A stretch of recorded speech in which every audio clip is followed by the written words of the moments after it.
Welcome to Kurnool Jessie channel. భారతదేశ చరిత్రలో ఒక గొప్ప నాయకుడు, సంఘ సంస్కర్త మరియు రాజ్యాంగ నిర్మాత డాక్టర్ భీమారావు రామ్జీ అంబేద్కర్. ఆయన జీవితం ఎన్నో కష్టాలతో, సవాళ్లతో నిండి ఉన్నా వాటిని ధైర్యంగా ఎదుర్కొని సమాజానికి గొప్ప సేవ చేశారు. అంబేద్కర్ గారు 1891 సంవత్సరం ఏప్రిల్ 14న మహారాష్ట్రలోని మౌ అనే గ్రామంలో జన్మించారు. తండ్రి రామ్జీ మలోజీ సాక్వాల్, తల్లి భీమాబాయి. ఆయన తండ్రి రామ్జీ మలోజీ సాక్వాల్ గారు బ్రిటిష్ సైన్యంలో సుబేదార్గా పనిచేశారు. ఇతని అసలు పేరు భీమారావు రామ్జీ అంబా వడేకర్. ఆయనది దళితుల కుటుంబం. ఆ రోజుల్లో దళితులు ఎన్నో వివక్షతలను, అంటరానితనాన్ని ఎదుర్కొనేవారు. అతని కుటుంబం ఆధునిక మహారాష్ట్రలోని రత్నగిరి జిల్లాలో అంటవాడ గ్రామంలో నివసించినందున వారు మరాఠీ నేపథ్యం గలవారు. అతను వేరే పిల్లలతో కలవకుండా, మాట్లాడకుండా పాఠశాల గదిలో ఒక మూలన కూర్చోబెట్టేవారు. బడిలో నీళ్లు తాగాలంటే ప్యూను వచ్చి ఇచ్చేవాడు. అతను లేకపోతే ఆయనకు నీళ్లు తాగే అవకాశం ఉండేది కాదు. చాకలి వాళ్ళు వీరి బట్టలను ముట్టుకునేవారు కాదు. డబ్బులు చెల్లించే స్తోమత ఉన్నా సేవలు అందించే వాళ్ళు ముందుకు రాకపోవడం వలన అతని సోదరులే ఇంట్లో బట్టలు ఉతకడం, జుట్టు కత్తిరించుకోవడం చేసుకునేవారు. ఈ అవమానాలు ఆ చిన్న వయసులోనే అంబేద్కర్ గారి మనసులో లోతుగా నాటుకుపోయాయి. కష్టపడి చదువుకొని ఉన్నత విద్యను అభ్యసించాలని ఆయన చిన్నప్పటి నుంచి సంకల్పించుకున్నారు. అనేక అడ్డంకులను ఎదుర్కొని బరోడా మహారాజు షియాజీరావు గైక్వాడ్ సహాయంతో విదేశాలకు వెళ్ళి చదువుకున్నారు Ambedkar. London school of economics నుంచి న్యాయశాస్త్రంలో పట్టా పొందారు. అమెరికాలోని కొలంబియా విశ్వవిద్యాలయం నుండి ఆర్థిక శాస్త్రంలో డాక్టరేట్ పొందారు. ఆయన జ్ఞానం, మేధస్సు ప్రపంచ దేశాలను ఆశ్చర్యపరిచాయి. 1917 సంవత్సరంలో డాక్టర్ అంబేద్కర్ గారు స్వదేశం వచ్చాడు. అప్పటికి అతని వయసు 27 ఏళ్ళు.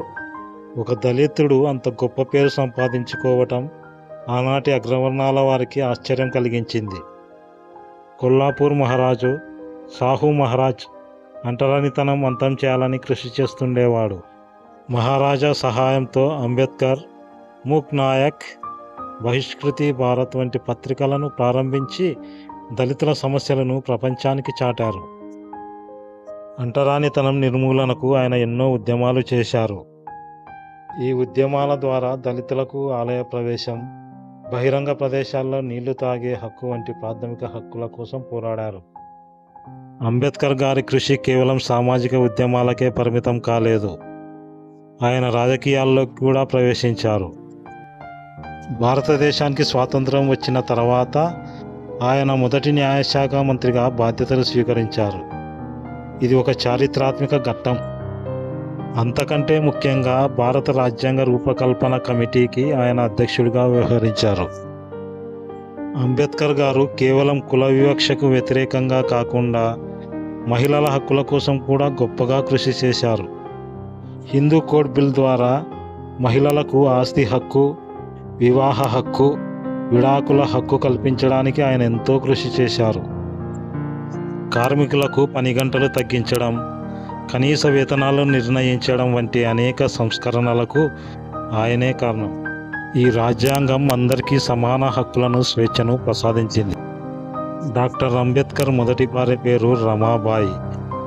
ఆమె 1898 సంవత్సరం నుండి 1935 సంవత్సరం వరకు జీవించారు. డాక్టర్ అంబేద్కర్ రెండవ భార్య పేరు సవితా అంబేద్కర్.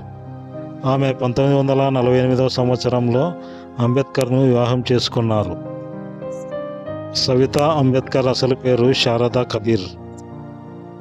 చివరికి 1956 సంవత్సరం డిసెంబర్ 6న డాక్టర్ బిఆర్ అంబేద్కర్ గారు మరణించారు. కానీ ఆయన ఆలోచనలు, ఆశయాలు ఇప్పటికీ మనందరికీ మార్గదర్శకంగా నిలుస్తున్నాయి. ఒక ఉద్యమం, ఒక ఆశాజ్యోతి, సమానత్వం, స్వేచ్ఛ, సౌభ్రాతృత్వం కోసం ఆయన చేసిన కృషిని మనం ఎప్పటికీ మర్చిపోలేము. భారత రాజ్యాంగ నిర్మాతగా, దళితుల ఆశాదీపంగా ఆయన చరిత్రలో చిరస్థాయిగా నిలిచిపోయారు. డాక్టర్ బిఆర్ అంబేద్కర్ గారి జీవితం మనందరికీ స్ఫూర్తిదాయకం. మా వీడియోస్ నచ్చినట్లయితే లైక్ చేయండి, షేర్ చేయండి, కామెంట్ చేయండి, సబ్స్క్రైబ్ చేసుకోండి, బెల్ కొట్టండి. జై హింద్.